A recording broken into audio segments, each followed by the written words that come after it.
So I'm gonna do one more video for the day. I'm kind of feeling drained. Uh, I don't know if the days have been productive. There's a lot that I wanted to do. Maybe I should do two videos because some drama happened at work today. So let's do this video at work and then I'd reflect on a conversation that I had with my friend. So the video I did at work today, so this video is going to be for work, my bad.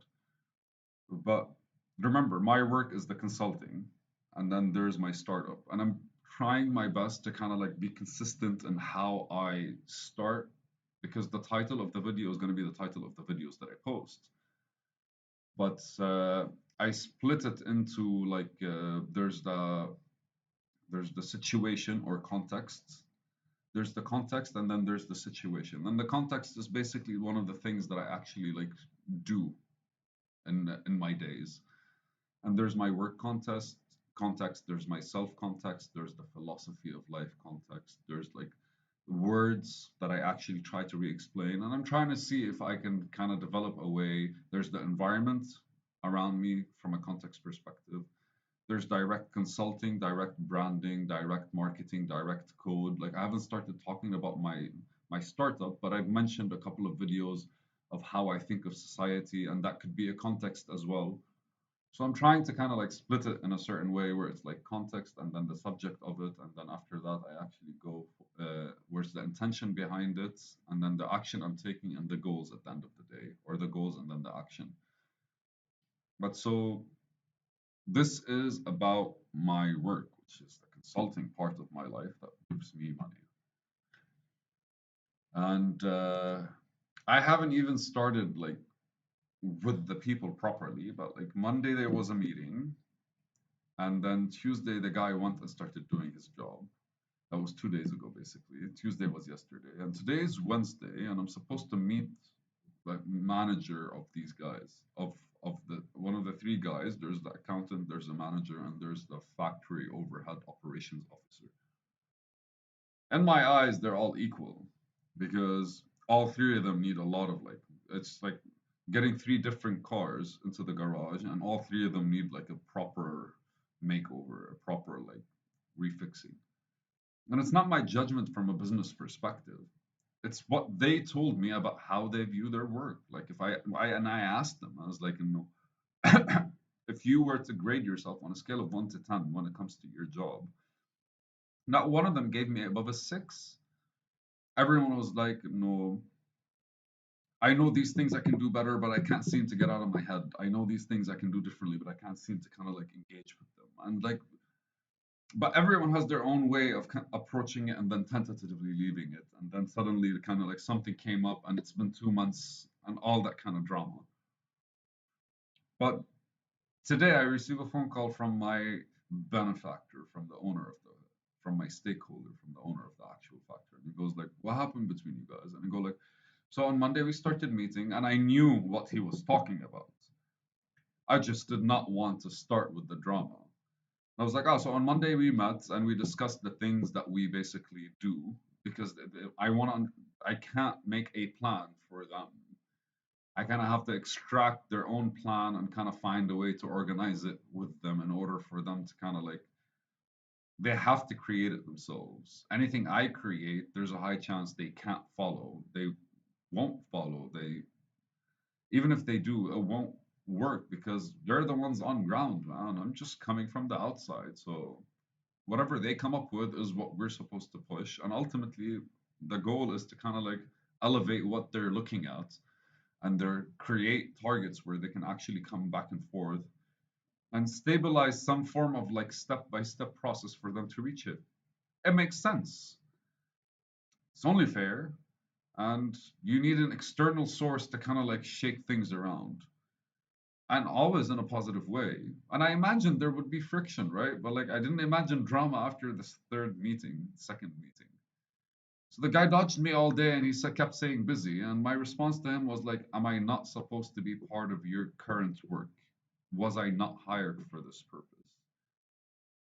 And then a couple of hours later, I received a phone call from the owner and he goes like, what happened? And I go like, and I explained to him how we met, what was our plan, how we decided to separate things. And then the guy apparently called him and he was like, he doesn't like the fact that we're making decisions behind his back. It's funny because we never made a decision. It's just the way I messaged, the way I was actually telling him what happened in the previous meeting. He took that we basically went over his head. Keep in mind, the owner got them all together and was like, Tariq is in charge. Like, whatever you're in charge of, he is in charge of you guys, which means I kind of have a say. But he didn't like that I actually was having this conversation with somebody else. Granted, he's trying to convince me with something, but he is literally just trying to be cheap about wrapping the products. It's a different debate. I'll show you pictures when they actually like get some out there or something like this. But the idea is drama started happening, and I started thinking, what can I do to mitigate it, and what should I do? And then basically, I realized like I was a bit sarcastic in my response to him. I don't do. It's not that I don't do well with emotional people. When somebody says they're gonna do something, I'm gonna assume that's what they want to do, and when they don't do it, I'm gonna hold them accountable for it. That's basically it. It is as simple as that. And now, granted, I might have actually responded in a sarcastic way. I was literally telling the truth. I was like, maybe it's better for you to just look at the stuff that you're doing and not actually plan for the future. Because him disregarding our meetings or basically any form of planning and just doing what he's used to doing is not going to improve anything, neither for the company and neither for that. And after a week of him basically not meeting with me, I'm gonna be the one who has to report for the actual owner and be like, I'm trying to work with this guy and it's not working, or maybe whatever it is I'm trying to do, he's not understanding, or maybe. But anyways, the owner explained to me the emotional neediness of people and how basically people engage in a more personal interaction because for some reason their lives are always kind of like, and I understand them because most people just want to live a smooth, cool life and roll through the years and do their thing. So he's a bit older, so he explained it to me in a very beautiful way. He was like, uh, if you are to consider your life from a more passive standpoint, how much change will you be able to handle? I laughed because we haven't changed anything yet. The only thing that happened is a bit of energetic movement. But I explained to the guy, I was like, in all honesty, man, there's a lot of wasted energy in the day, and there's a lot of wasted time in the day, and there's a lot of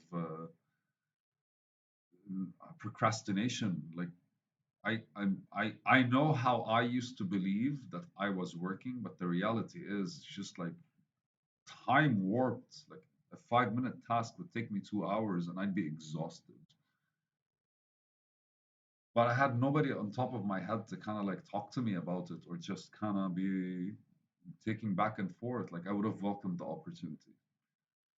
And I'm still trying to find somebody to actually point out the shit that I'm actually doing that's off or something like this, or at least like I'm trying to figure it out. That's why I'm actually like kind of making imaginary conversations with myself. But at least when I look at myself, I'll be able to I'll be able to physically hold myself accountable.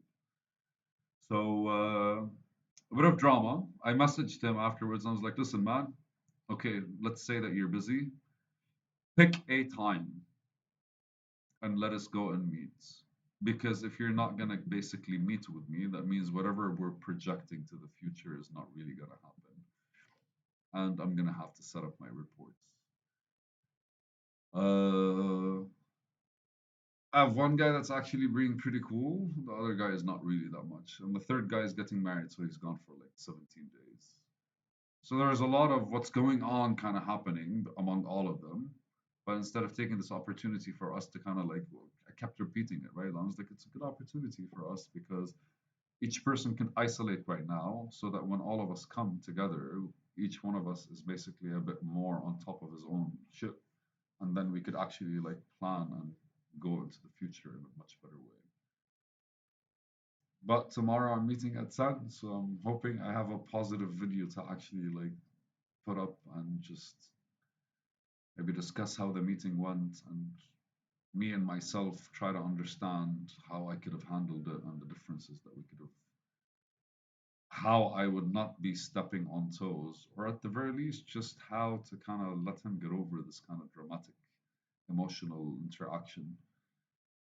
I'm really not interested, even the owner's not interested, but I'm the one who told the owner that when you're working with people to kind of get them out of their own head, it's like handling kindergartners. Like they know they want to do something, they're just like they're not sure what they want to do. So anything that's put in front of them is gonna be one of those like, no, I want it, I don't want it, I want it, I don't want it. Wish me luck. I'm gonna take some notes now on what I would want to talk to him about tomorrow, so it's more prone towards work, so he gets a kind of understanding. If he tells me I hurt his feelings, I don't know how I'm supposed to respond. A part of me is gonna be like, deal with it. I have a job to do. But another part should be like, are you over it? Because if you're not over it, you have to tell me what's going on with you. And if this is gonna persist, I'm basically going to include it in my reports. There has to be a way where I interact with his emotional side without being a complete ass.